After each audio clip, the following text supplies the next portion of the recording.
الحمد لله وكفى والصلاة والسلام على عباده الذين اصطفى أما بعد فأعوذ بالله السميع العليم من الشيطان الرجيم بسم الله الرحمن الرحيم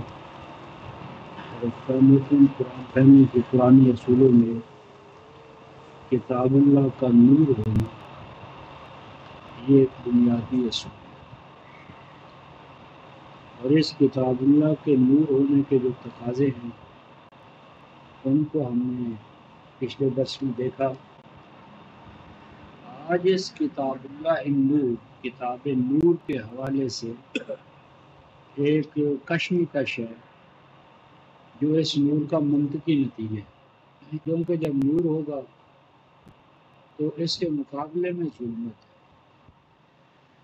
نور اور مقابلے میں ظلمت۔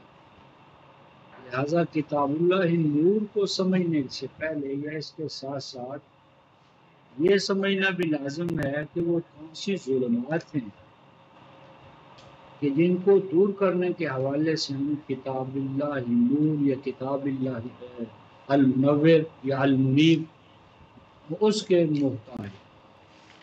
یعنی جب کتاب اللہ نور کا اصول ہمارے ذہن میں آئے گا تو خود بخود سوال پیدا ہوگا کہ اس نور سے ہم نے کیا کام لینا ہے۔ تو وہ جو کام لینا ہے اس کا تعین بھی کتاب اللہ سے ہونا چاہیے،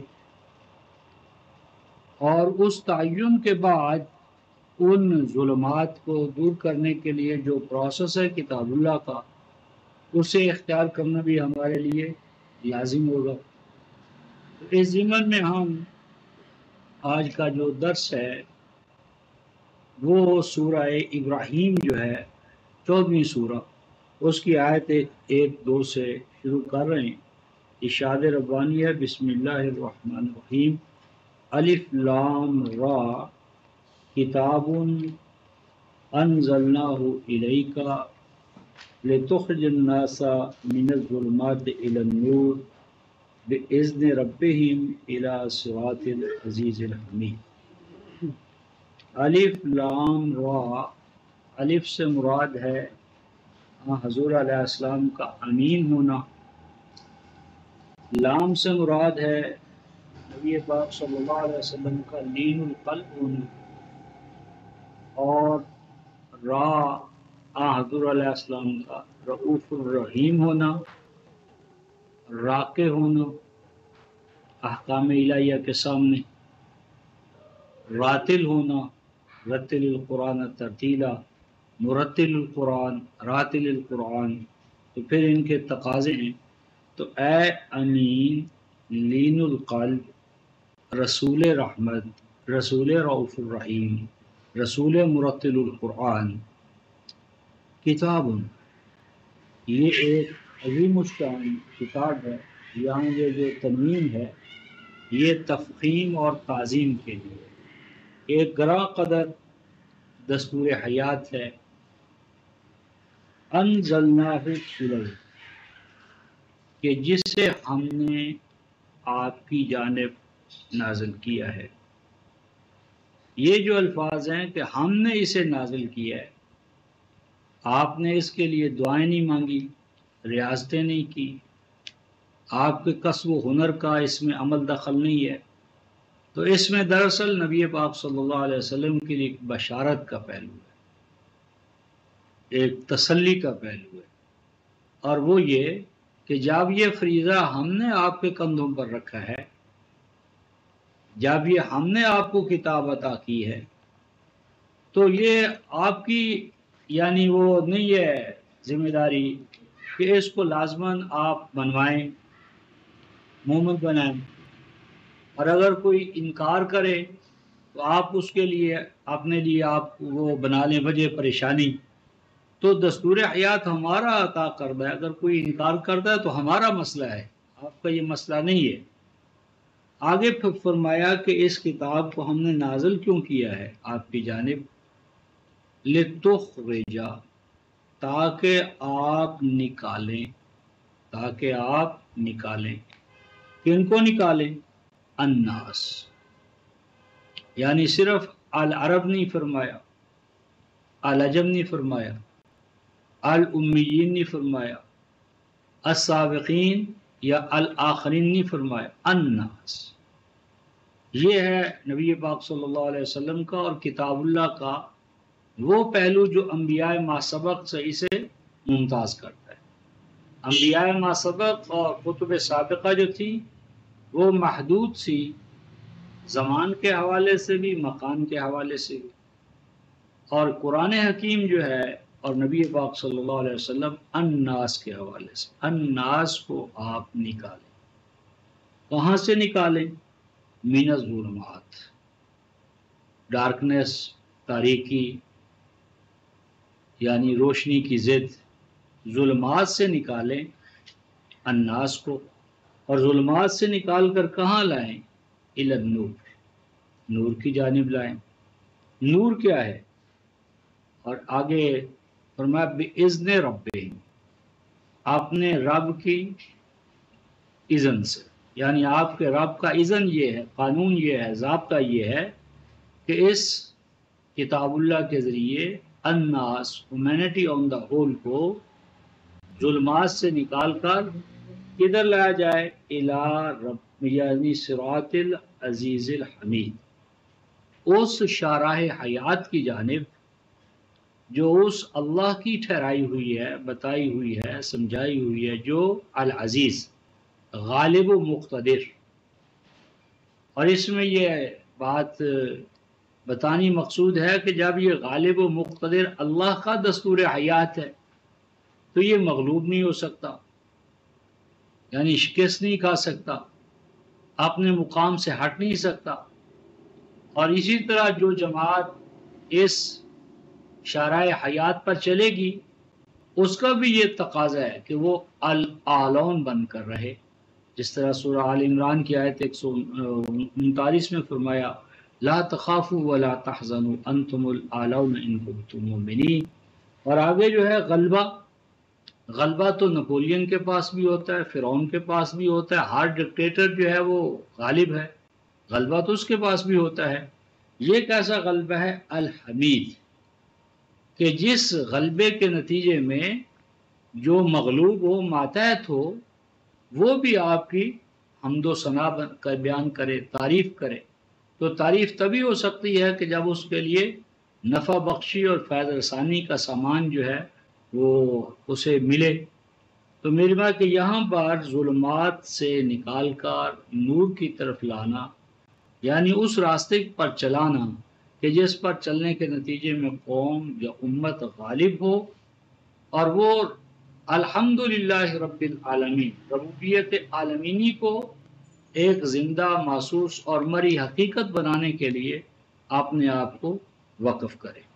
اب یہاں پر بنیادی مقصد جو نزول قرآن کا ہے، کتاب نور کا ہے، وہ متعین ہوا، اور اب ظلمات کیا ہیں ان کو مزید واضح کرتے ہوئے اس کی ہم آیت نمبر 5 پڑھتے ہیں اسی سورہ کی، سورہ ابراہیم آیت نمبر 5۔ وَلَقَدْ أَرْسَلْنَا مُوسَىٰ بِآيَاتِنَا، بے شک ہم نے موسیٰ علیہ السلام کو رسول بنا کر بھیجا اپنے واضح احکام دے کر، بِآيَاتِنَا واضح احکام دے کر، ہدایات دے کر۔ اور کیوں بھیجا؟ فرمایا کہ اسے یہ مشن دے کر بھیجا ان اخرج قومک، کہ نکالیں آپ اپنی قوم کو، بنی اسرائیل کو۔ کہاں سے نکالیں؟ من الظلمات الی النور، ان کو نکالیں ظلمات سے اور لائیں ان کو نور کی جانب۔ اور فرمایا وذکرہم بایام اللہ، اور اس کام کے لیے جو آپ کے پاس سہارا ہے، تکنیک ہے، طریقہ کار ہے، وہ یہ کہ یاد دہانی کرائیں آپ انہیں اللہ کے دنوں کی، تذکیر بایام اللہ، یعنی یہ دراصل مقافات عمل، یعنی وہ تمام انبیاء وہ یوم اللہ کے ترجمان تھے۔ یوم اللہ کا معنی وہ زمانہ، وہ پیریڈ جب اللہ تعالیٰ کا قانون مقافات عمل جو ہے، یعنی انقلاب جو ہے، وہ محسوس اور مری طور پر سامنے آ جاتا ہے آنکھوں کے سامنے۔ تو ان کو بتائیے کہ انبیاء ما سبق جب اس پیغام کو لے کر اٹھے تو وہ کیسے کامیاب، یعنی یہ تاریخ ہو۔ اور آگے فرمایا کہ بے شک اس عمل کے اندر ان فی ذالک لآیات لکل صبار شکور، اس راستے پر چلنے کے لیے دو چیزیں درکار ہیں فرد کے اندر۔ نمبر ایک وہ صابر ہو، نمبر دو وہ شاکر ہو۔ تو ابھی ہم صبر و شکر کو اسی حد تک رکھ آگے بڑھتے، یعنی اس میں اب پتہ چلا کہ وہ حالات کہ جن حالات میں سیدنا موسیٰ علیہ السلام کی قوم سرزمین مصر میں مبتلا تھی، گرفتار تھی، وہ حالات از روئے کتاب اللہ ظلمات تھے، اور جس تک یعنی جن حالات سے نکال کر ان کو دوسری حالت میں مبتلا کیا گیا، ہمکنار کیا گیا، وہ حالت جو ہے وہ از روئے کتاب اللہ کیا ہے؟ نور ہے۔ اب اس حوالے سے آپ سورہ القصص جو ہے 28 سورہ ہے 28، اس کی پہلی آیت سے 6 آیت تک ہم دیکھیں گے کہ وہ کون سے حالات تھے کہ جس میں سیدنا موسیٰ علیہ السلام کی قوم مبتلا تھی۔ یہ القصص 8ویں سورہ 28ویں سورہ۔ بسم اللہ الرحمن الرحیم۔ طاسین، طا سے مراد ہے طاہر و مطہر، طاہر و مطہر، طاہر اپنی ذات کے حوالے سے، ذاتی صفت کے حوالے سے، اور مطہر دوسروں کو تطہیر کے مقام سے، صفت سے آراستہ کرنا۔ اے طاہر و مطہر، اے سمیع، اور سمیع سے مراد ہے سمیع القرآن، اے قرآن سننے والے اللہ کی طرف سے۔ پھر سمیع کے اندر ہے مسمع، اے قرآن سنانے والے۔ پھر اس سے مراد ہے ساجد، اے یعنی کتاب اللہ کی حاکمیت کے سامنے اپنے آپ کو بچھا دینے والے، اس کے سامنے اپنے آپ کو قربان کر دینے والے۔ اور میم جو ہے محمد مرسل، محمد مرسل۔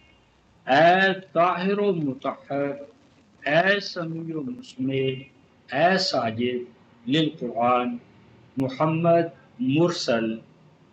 تلک آیات الکتاب المبین، بے شک اب جو کچھ آپ کے سامنے آئے گا یہ آیات ہیں اس دستور حیات کی، الکتاب کی، یہ اس قانون حیات کی شکیں ہیں، یہ اس کتاب کے احکام و ہدایات ہیں، جس کتاب کا وصف خاص کیا ہے؟ المبین، المبین۔ تو المبین رفقائے محترم اس میں فاعل ہے باب افعال سے، ابانا یبین ابانتن، اس کا معنی کسی چیز کو نمایاں کرنا، ابھارنا، اس کے اندر جو کچھ ہے اسے ظاہر کرنا۔ اور یہاں پر یہ المبین پوری کی پوری الکتاب کی صفت ہے، آیات کی صفت نہیں، کیونکہ جو آیات کا مطلب الکتاب من حیث الکل کا جو وصف ہے وہ آیات میں تو خود بخود آ جائے گا۔ تو یعنی یہ نوٹیبل یہ بات ہے کہ پوری کی پوری الکتاب کو اللہ تعالیٰ نے قدم قدم پر مبین قرار دی ہے۔ تو اس الکتاب کے اندر محکم ہو یا متشابہ ہو، وہ عرف عام کے حروف مقطعات ہوں یا اصحاب کاف ہو، سیدنا ایوب علیہ السلام ہو یا ذوالکفل ہو، جو بھی ہے اگر وہ الکتاب کا ہے تو الکتاب تو المبین ہے، لہذا ہو ہی نہیں سکتا کہ کوئی چیز کتاب اللہ کے اندر ہو اور اس الکتاب اللہ میں آنے والا کوئی بھی موضوع وہ مبین نہ ہو، وہ محتاج ہو کسی اور کتاب کا یا کسی اور چیز کا۔ تو جس طرح میں کہتا ہوں کہ نور جو ہوتا ہے اگر وہ مزید کسی اور نور کا محتاج ہے تو وہ نور کیسا ہے؟ نور کا تو خاصہ ہی یہ ہے کہ وہ منور کرتا ہے۔ تو اگر کتاب اللہ نور بھی ہے اور پھر یہ بھی محتاج ہے اور چیزوں کی تو یہ تو ناقص ہوا نور۔ تو یہ نوٹیبل بات ہے کہ المبین کل کی کل کتاب کے حوالے سے ہے، لہٰذا قرآن پاک کا کوئی موضوع کوئی حکم، کوئی حکمت، کوئی واقعہ ایسا نہیں ہے کہ جس کا بیان کتاب اللہ میں موجود نہ ہو۔ اگر وہ ہمیں کتاب اللہ میں نہیں مل رہا تو ہمارے فہم کی کمزوری ہے، ہمارے تدبر فی القرآن میں ابھی کوئی نقص ہے، ورنہ الکتاب المبین ہے۔ آگے فرمایا کہ نتلو علیک من نبأ موسیٰ وفرعون بالحق لقوم یؤمنون، یعنی اب کتنے افسوس کا مقام ہے کہ یہ مقام ہم پڑھیں گے، تراویوں میں بھی سنتے ہیں، اور بھی قاری صاحب تلاوت کرتے ہیں تو ہم جھومتے ہیں اور نہیں سمجھ رہے کہ ہم کیا پڑھ رہے ہیں۔ اللہ پاک ارشاد فرماتے ہیں نتلو علیک، ہم تلاوت کرتے ہیں آپ پر، سامنے لاتے ہیں آپ کے، کیا سامنے لاتے ہیں؟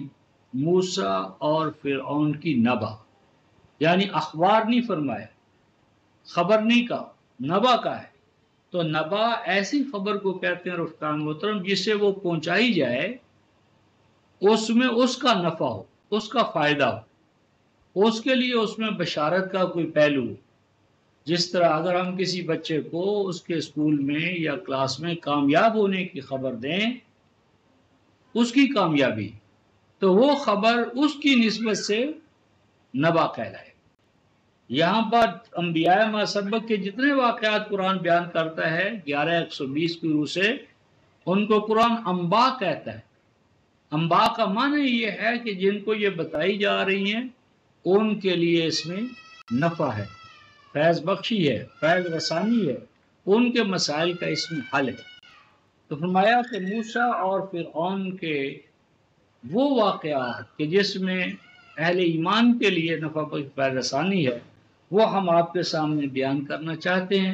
اور آگے فرمایا بالحق، ایک حقانی مقصد کے پیش نظر، ایک سچے اور سچے اور حق کا قرآنی مفہوم آپ کے سامنے ہے کہ حق کے حوالے سے ہم ان انباء کو آپ کے سامنے پیش کرنا چاہتے ہیں۔ کیوں؟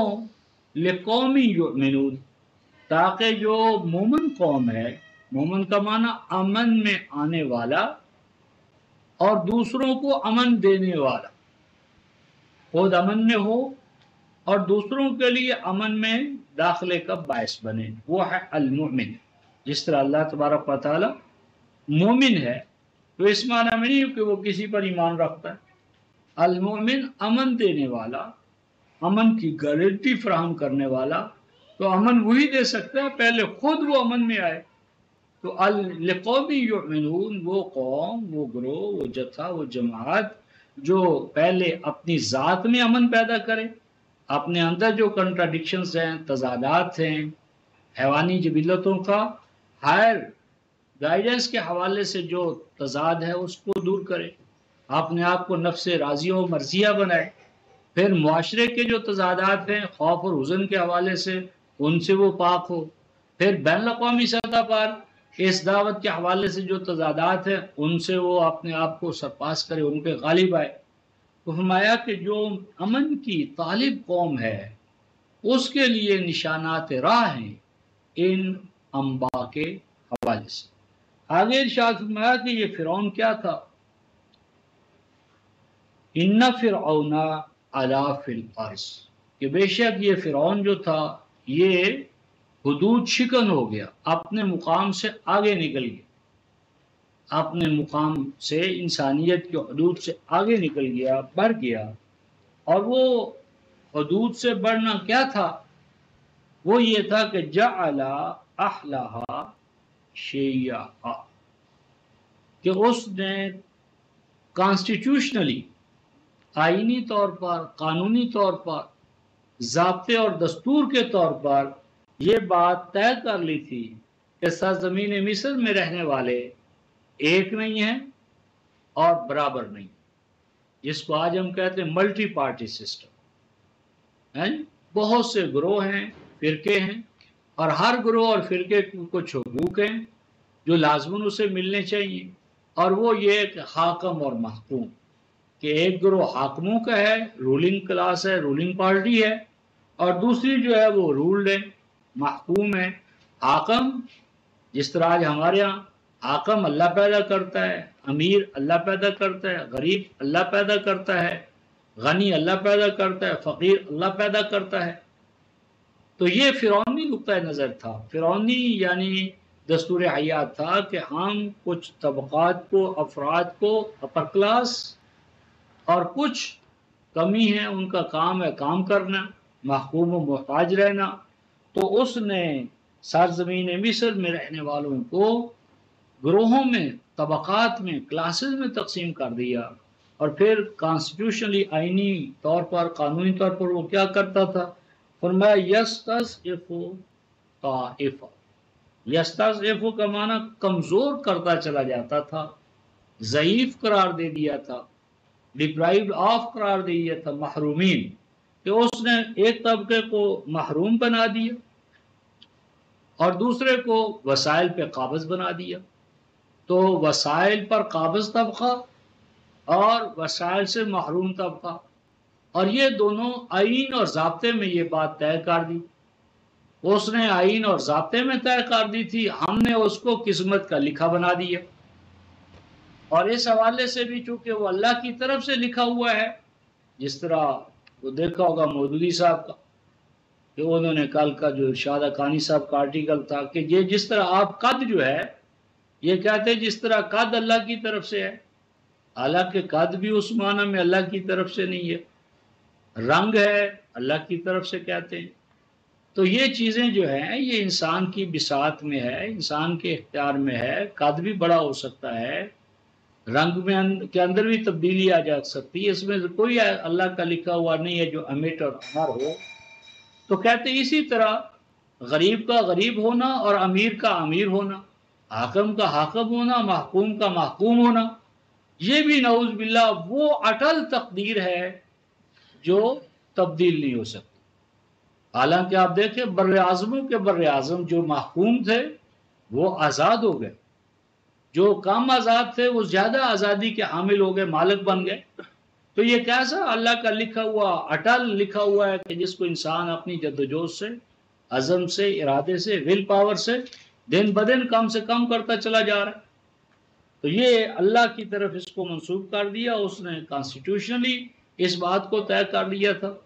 اور آگے ارشاد فرمایا کہ وہ کیا کرتا تھا، یذبح ابناءہم ویستحیی نساءہم۔ عام ترجمہ تو اس کا کرتے ہیں کہ وہ ذبح کر دیتا تھا ان کے بیٹوں کو اور زندہ رکھ رہا تھا وہ ان کی بیٹیوں۔ اول تو یہ رفقاء محترم کہ کوئی استعمار، کوئی حاکم طبقہ یہ افورڈ نہیں کر سکتا کہ وہ محکوموں کے بچوں کو ذبح کرتا چلا جائے، کیونکہ ان کے پاس لیبر کلاس کہاں سے آئے گی؟ ان کی مشینری کو، مشینوں کو، کارخانوں کو، کھیت کھلیان جو ان کے سسل، ان کو کون پروان چڑھائے گا؟ کیونکہ اگر لیبر کلاس کو ذبح کرتا چلا جائے تو کوئی حکمران زندہ نہیں رہ سکتا۔ آپ دیکھیں گے کہ جب سیدنا موسیٰ علیہ السلام نے فرعون سے کہا اچھا اگر تم ہمیں حقوق ربوبیت یہاں نہیں دے سکتے تو ارسل معی بنی اسرائیل، تو پھر ہمیں نکل جانے دے کہ جہاں ہمارے سینگ سے سمائے ہم وہاں چلے جائیں۔ ہجرت پر جب وہ قتل کر رہا تھا تو اسے ہجرت کی اجازت دے دینا چاہیے تھی، لیکن ہم دیکھتے ہیں کہ وہ کہتا ہے نہیں میں ہجرت تو نہیں کرنے دوں گا کیونکہ اس سے تو زمین میں فساد پیدا ہوگا۔ بھئی سوال یہ فساد کیسے پیدا ہوگا؟ فساد کا تو ایلیمنٹ ختم ہو جائے گا، ہم تو بوجھ بنے ہوئے ہیں تمہارے اوپر، ہمیں جانے دو، نکل جانے دو۔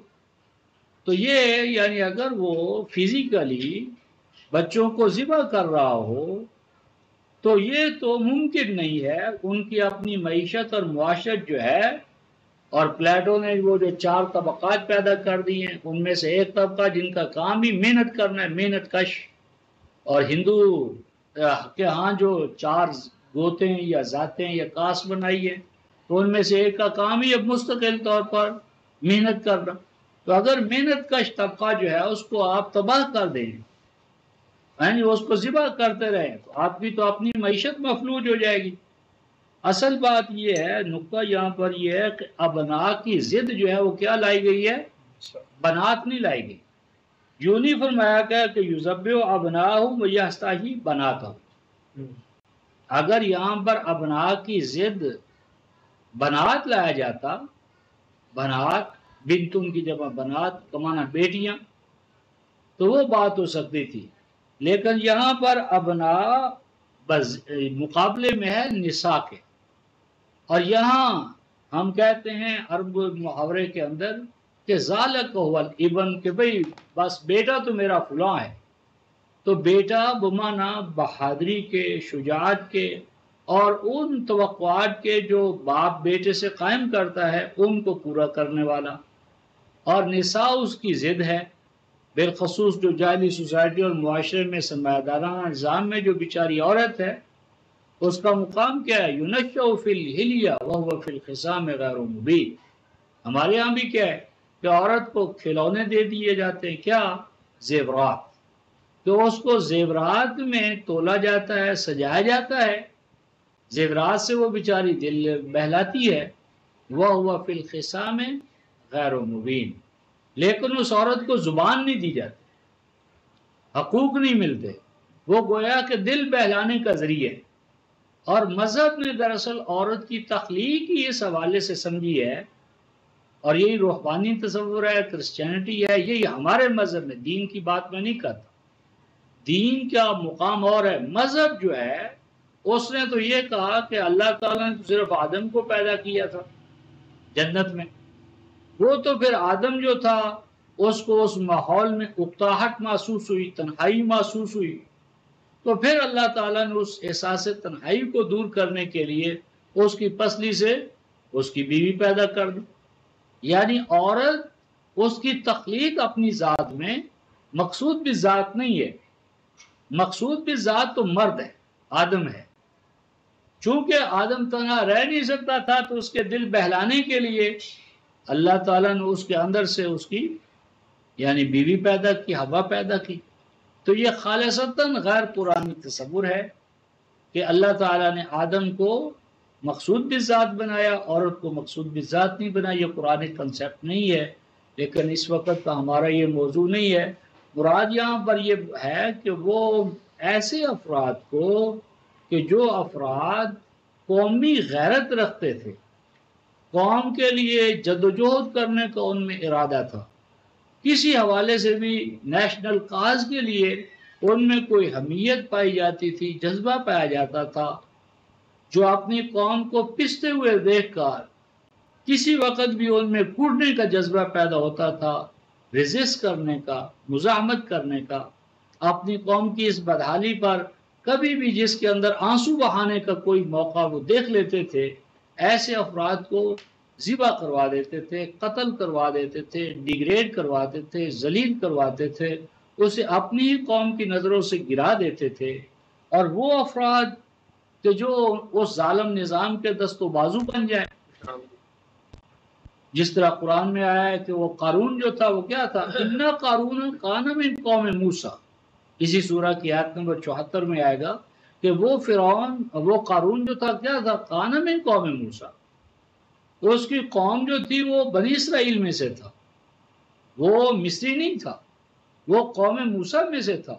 لیکن فَبَغَىٰ عَلَيْهِمْ، وہ اس کے مفادات کا تقاضا یہ تھا کہ وہ اپنی قوم کے ساتھ مل کر ان کے لیے تو اعلی کار بنے اور اپنی قوم کا استحصال کرے. جس طرح ہمارے انگریز کے دور میں کیا ہوتا تھا، یہ وڈیرے، یہ نواب، یہ بہادر اور یہ فلاں اور یہ تمغہ یافتہ اور یہ ذیلہ جتنی کلاس تھی، یہ زبان کے حوالے سے، رہت سہت کے حوالے سے ہمارے ساتھ تھے، اور مفادات کے حوالے سے کلیتاً وہ انگریز کے ہاتھ پر بکے ہوئے تھے. اور ہر دور میں یہی ہوتا ہے. تو یہ افراد جو تھے ان کو باقی رکھا جاتا تھا، ان کی عزت کو، شرف و مجد کو بلند و بالا رکھا جاتا تھا. جس طرح آج ہمارے ہاں تھرڈ ورلڈ کے اندر جو حکمران ہیں وہ کہاں سے آتے ہیں؟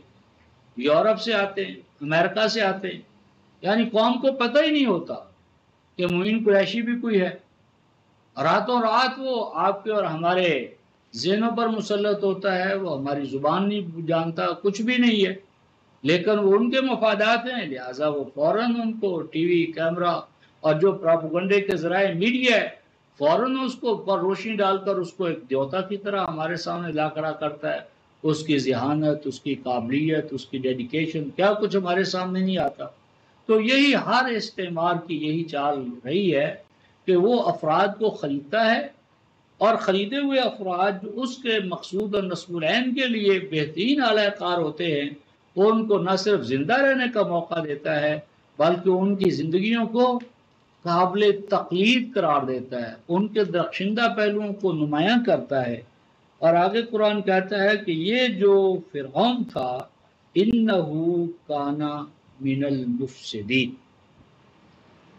یہ ہے قرآن کی روح سے فساد. یعنی یہ چوریاں، یہ ڈاکے جو ڈالے جا رہے ہیں یہ معمولی ہیں. اصل فساد کیا ہے؟ کسی امت کو گروہوں میں تقسیم کر دینا، پارٹی سسٹم کے حوالے سے ملٹی پارٹی سسٹم رائج کر دینا، حاکم و محکوم کا امتیاز پیدا کر دینا، ہیوز اور ہیو ناٹ کی خلیج اس کو قانونی اور آئینی طور پر تسلیم کر لینا. اور پھر اس کا منطقی نتیجہ یہ ہے کہ ایک گروہ بس ان کا کام ہی ہے دوسروں کے لیے جدوجہد کرنا، محنت کرنا، اور ایک کا کام ہے دوسرے کی جدوجہد اور محنت کے محصول کو ہتھیا لینا. اور یہ ضابطے کے طور پر، یعنی اگر آپ کسی کی جیب سے 200 روپیہ نکال لیں تو وہ چور ہے. اور آج یہ پورا وہ چینی جو ہے وہ اس پر تو ڈیوٹی کم ہوئی ہے، لیکن ہمارے پاس تو سابقہ ریٹ پر ہم نے چینی خریدی ہوئی ہے. سابقہ ریٹ ہے، میں کیسے کم کر سکتا ہوں؟ لیکن اسی سے کہا بھائی گھی دو کہ جی وہ 135 میں نہیں ملے گا، 150 میں ملے گا، کیونکہ گورنمنٹ نے ریٹ بڑھا دیے.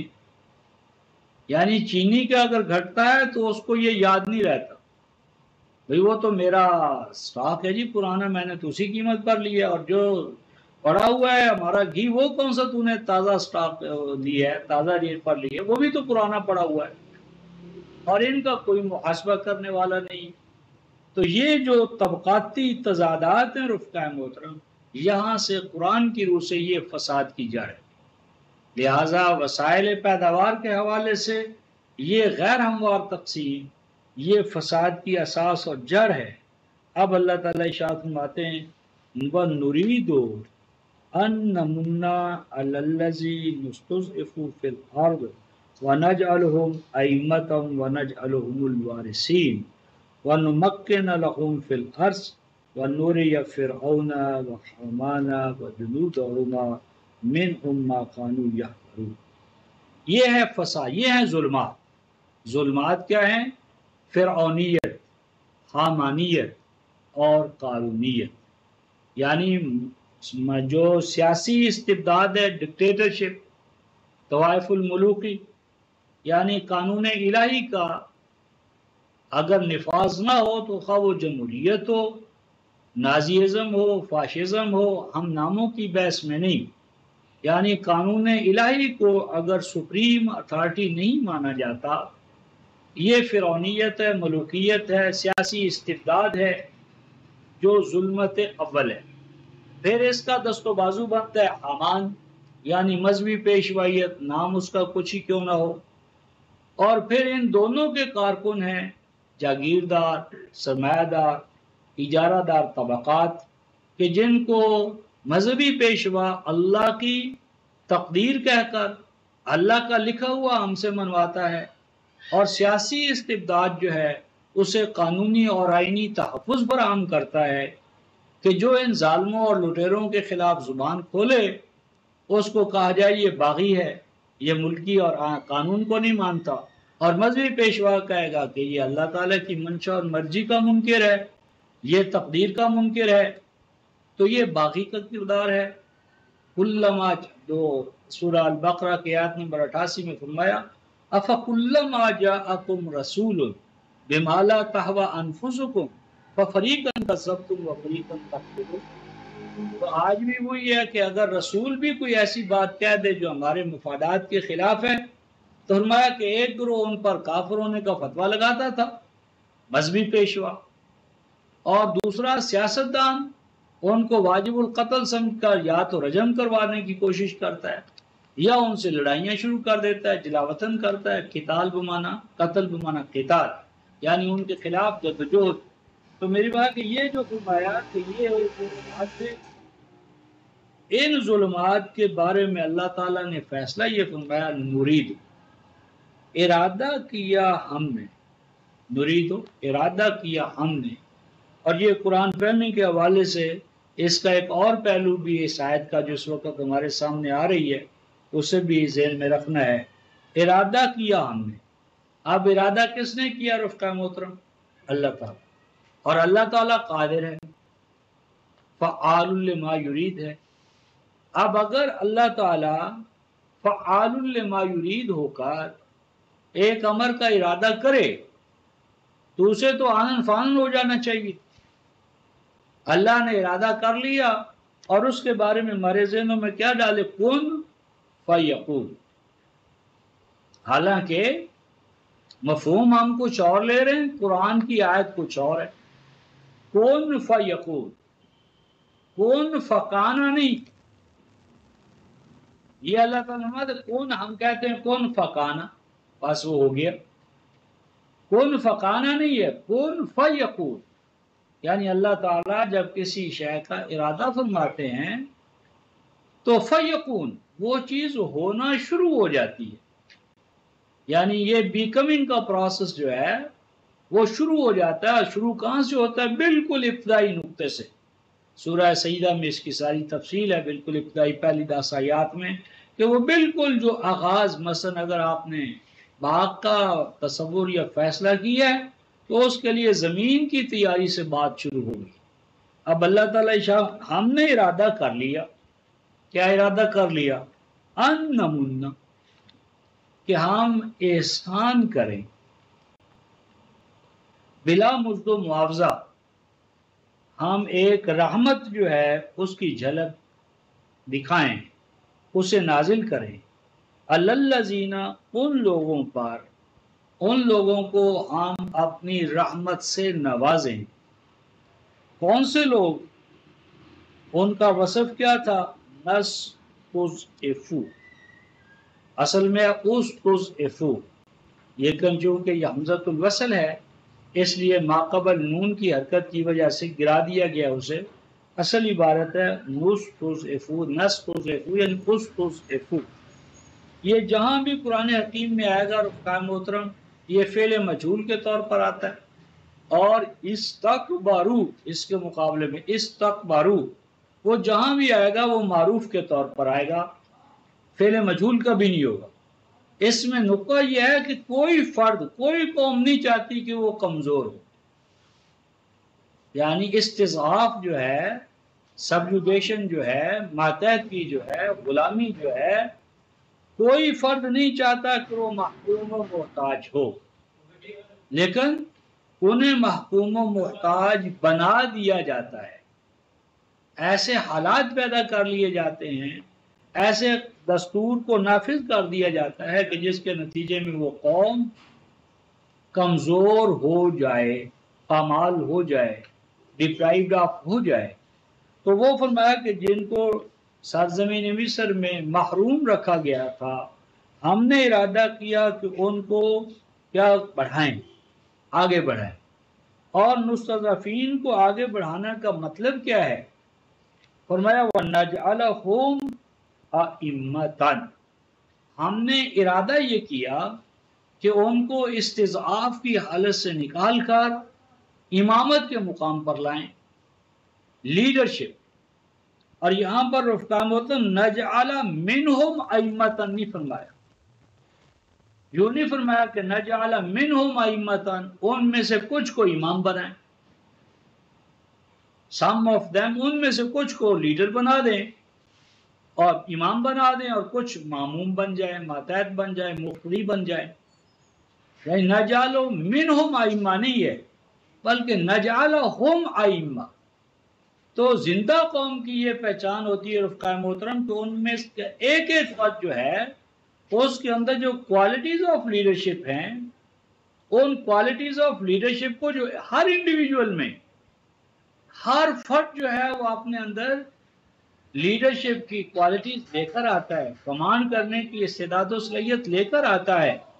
یہ ہمارا فرعونی نظام ہے کہ وہ بعض حاکم قوم کو یہ مواقع فراہم کرتا ہے کیونکہ ان کے بچے ایجسن جائیں گے، گھوڑا گلی جائیں گے، جیزس اینڈ میری اسکول وہ ان کے ہاں جائیں گے، اور پھر وقت کے جو بہترین ذرائع ہیں تعلیم کے ان سے وہ آراستہ ہوں گے، سائنٹیفک ڈیولپمنٹ کے نتائج و ثمرات پہ مبنی جو نظام ہے، تعلیم ہے، میتھڈالوجی ہے، اس سے وہ بہراور ہوں گے، اور کامنرز کے عام آدمیوں کے بیچارے جو ہیں وہ ٹاٹ سکولوں پر بیٹھیں گے، اور ٹاٹ سکولوں پہ ضروری نہیں کہ ٹاٹ بھی ہوں، بچیوں کو اپنے گھروں سے پیڑیاں لے جانی پڑتی ہیں بیٹھنے کے لیے۔ لاہور کے اندر ماڈل ٹاؤن میں جو ماڈل ٹاؤن ہے گورنمنٹ آف پاکستان کا گویا نظام ہے ایجوکیشن کا، تو وہاں ان کے لیے ٹاٹ بھی نہیں ہے، دریا بھی نہیں ہے، بلکہ ان کے لیے بیچاری چوکیاں جو ہے نا وہ ہر بچی کو اپنے ساتھ خود لے جانی پڑتی ہیں،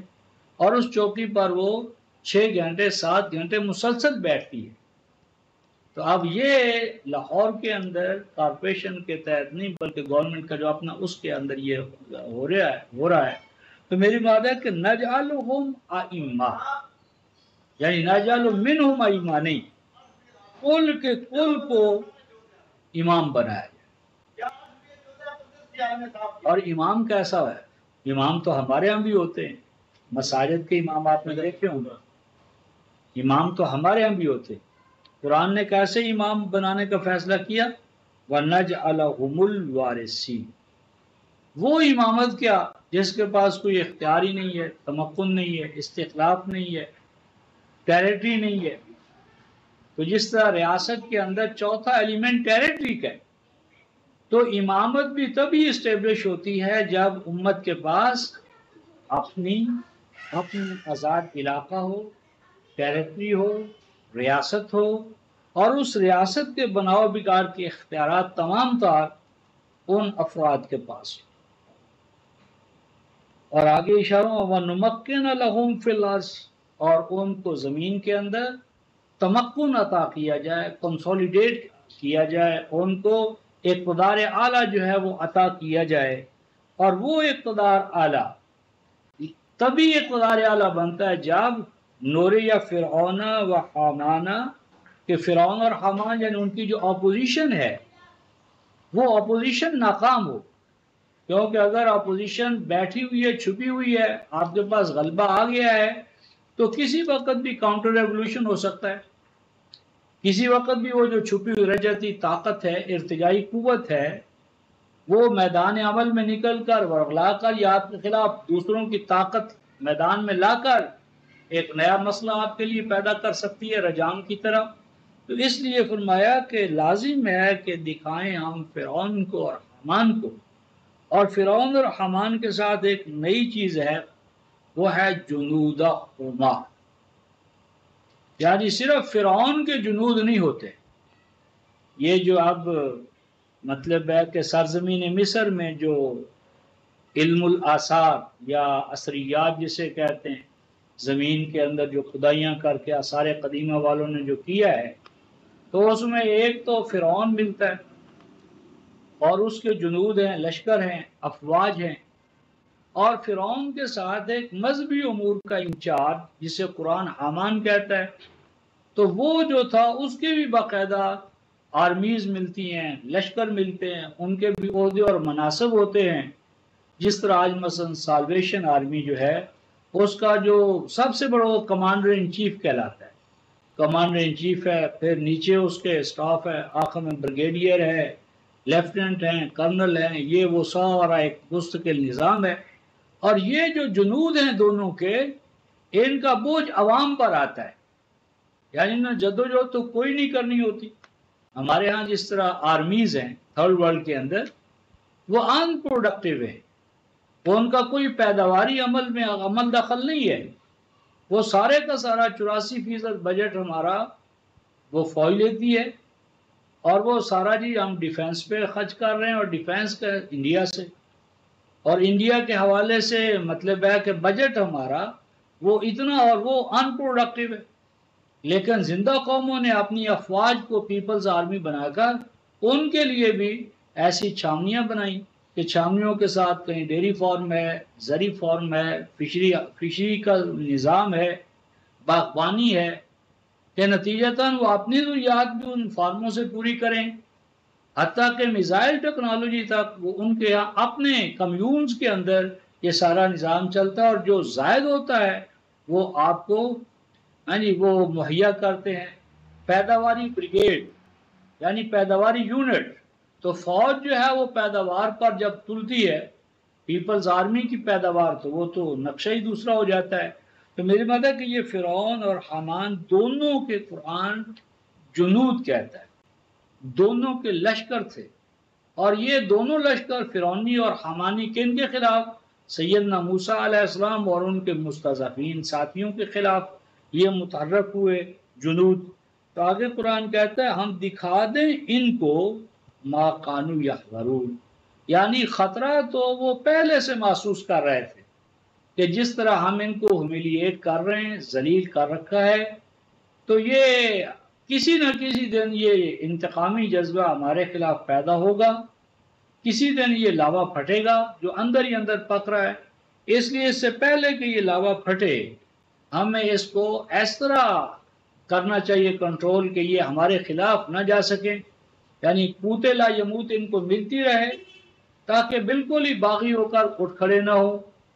تو اب اس میں سوچنے والی یہ بات ہے رفقا محترم کہ وہ اللہ تعالیٰ نے ارادہ کر لیا، نرید ہو، اللہ نے ارادہ کر لیا، تب ہونا تو یہ چاہیے تھا کہ اللہ نے ارادہ کیا تو فرعون کا تخت جو ہے